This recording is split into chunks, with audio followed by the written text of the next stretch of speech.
எந்த ஒரு ஜனம் கர்த்தருடைய நாமத்தின் மேல் நம்பிக்கை வைத்து பொய் பேசாமல் வஞ்சக நாவு இல்லாமல்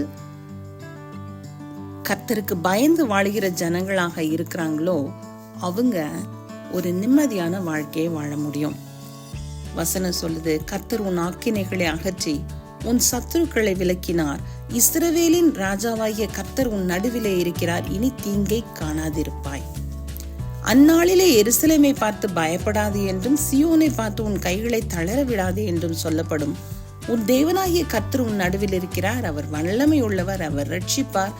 அவர் உன் பேரில் சந்தோஷமாய் மகிழ்ந்து உம்முடைய அன்பின் நிமித்தம் அமர்ந்திருப்பார். அவர் உன் பேரில் கம்பீரமாய் களி கூறுவார். சோ எந்த ஒரு ஜனம் ஒரு உண்மையான வாழ்க்கை வாழ்ந்து அந்த ஜனக்கூட்டம் கர்த்தருக்கு பயந்து நடக்குதோ அவங்களுடைய வாழ்க்கை ஒரு பீஸ்ஃபுல்லான லைஃபா, ஹாப்பி லைஃபா இருக்கும்னு பார்க்கிறோம். அது மாத்திரம் இல்லாம பூமியில் உள்ள சகல ஜனங்களுக்குள்ளும் நான் உங்களை கீர்த்தியும் புகழ்ச்சியுமாக வைப்பேன் என்று கர்த்தர் சொல்லுகிறார். ஸோ எல்லா ஜெனரேஷனை விட அவங்கள ரொம்ப பிளெஸட் பீப்புளா கர்த்தர் வைப்பார். அவங்களுடைய வாழ்க்கை ஒரு நிம்மதியான வாழ்க்கையா இருக்கும்னு சொல்லி வேதத்துல பார்க்கிறோம்.